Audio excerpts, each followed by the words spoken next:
Ericsson expects by 2023 that there will be more than 3.5 billion IoT devices connected to cellular networks globally. In 2019, our transition to a global IoT platform was completed. For example, Sprint has now contracted with Telna to provide a platform to enable their strategy globally, something they had hoped would be accomplished by their new Ericsson system, but was not. Sprint in turn brought us Amazon and several other new accounts. This year, Telna launched its Cronus platform, a self-service network and SIM management tool. Telna charges an initial setup fee, monthly recurring costs, plus any consumption utilized for this platform.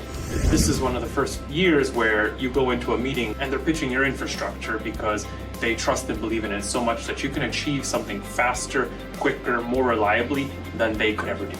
We have everybody from handset manufacturers like Xiaomi using us. We have connected car platforms in the US using us, and then everybody in between.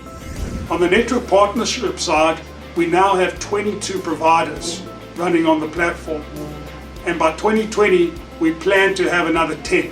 When we select our connectivity partners, we separate them into 3 different categories. First one being permanent roaming access. We use the Telna MZ to enable permanent roaming on over 300 networks globally. These are unilateral agreements for sending M2M traffic separately to these network partners. An example of this is we're going to be launching with BTC in Bahamas in 2020.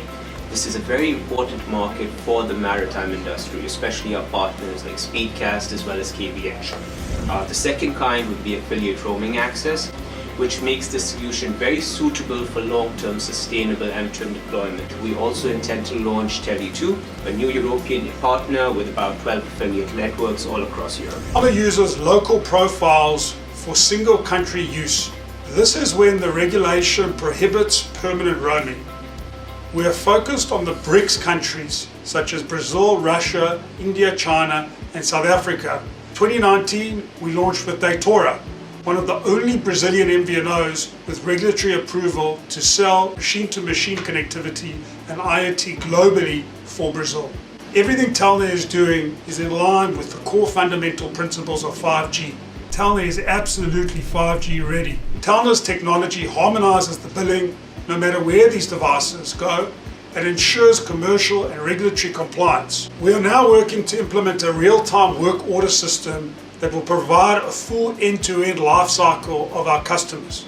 From marketing, lead generation, customer management, support, and finally billing and invoicing will all be managed through one centrally integrated system. Telna established massive distribution through MNOs, nailed up brand name global accounts like Amazon and Twilio. Through the transition to this business model, Telna realized several benefits. Our revenue now comes in much larger chunks.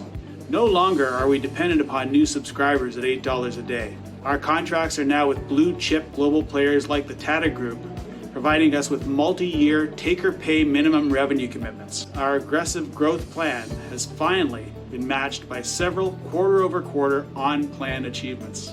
While our pivot to IoT has only been in place for a year, our distribution and the resultant customer base has exploded, such that our revenue growth is coming from many customers.